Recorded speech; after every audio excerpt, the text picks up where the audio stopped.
My long-term boyfriend of 8 years just told me that he's been in love with my cousin this whole time, so I need advice on how to make him stay. I always told everyone that I was surprised my boyfriend had chosen to be with me because I knew he had been out of my league since day one. And I guess all the thoughts and insecurities were proven true today when I found out just how much of a second choice I really was. About 10 years ago, while we were all in high school, my cousin invited me to go on a camping trip with her friends. It was a really tempting idea because I was a nerdy, awkward freshman, and they were all seniors who seemed to really have their life straight. I mean, now that I'm older, I clearly see how naive and childish I was at the time. I also knew that I was only invited to go because she was required to babysit me that same weekend, and she absolutely couldn't miss that camping trip. So I obviously agreed to go after a little bit of convincing. I wasn't a fan of camping, but I loved the idea of being around my cousin. To me, she was all that I wish I could be. She was tall and slim like the models I always saw in Abercrombie & Fitch. She had this beautiful strawberry shaded hair with the softest, clearest skin I've seen on anyone, especially compared to me. At the time, I was short and plain and had freckles unevenly sprinkled all over. My eyebrows looked uneven and my nose slanted in a way that threw off any last hope of symmetry. But other than being beautiful, my cousin was adventurous. She loved nature and took on any challenge. It's why all the boys loved her,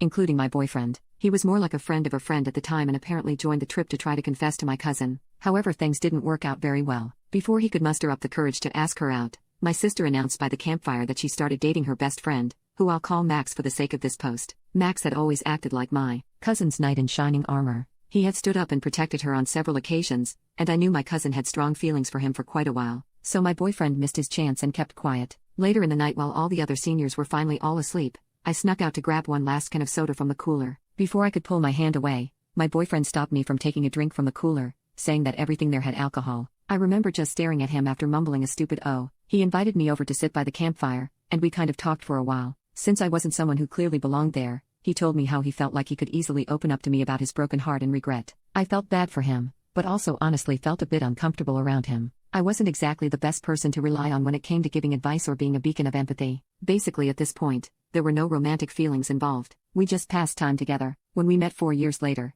he had transformed into someone confident and seemed to almost glow in my eyes just like my cousin. We caught up with one another, which led to us dating. But the thing was that we had been dating year after year without any real improvements in the relationship. It always felt like there was a barrier between us, only to now find out that the barrier was still my cousin after all these years. I used his phone while he was in the shower to try to find my own phone, and I accidentally opened up his messages to a friend while I tried to swipe the notification away. I saw my name mentioned and got really curious about what else he may have been saying about me. I used the search feature on his messages and found several depressing confessions to his friend about potentially leaving me at least once a month for several years now because he never truly fell in love with me. Like he loved me as a person but not loved me like a lover. But every time he wanted to leave, he couldn't risk hurting me. And sometimes when he looked me in the eyes, he would see my cousin and fall back in the despairing cycle all over again.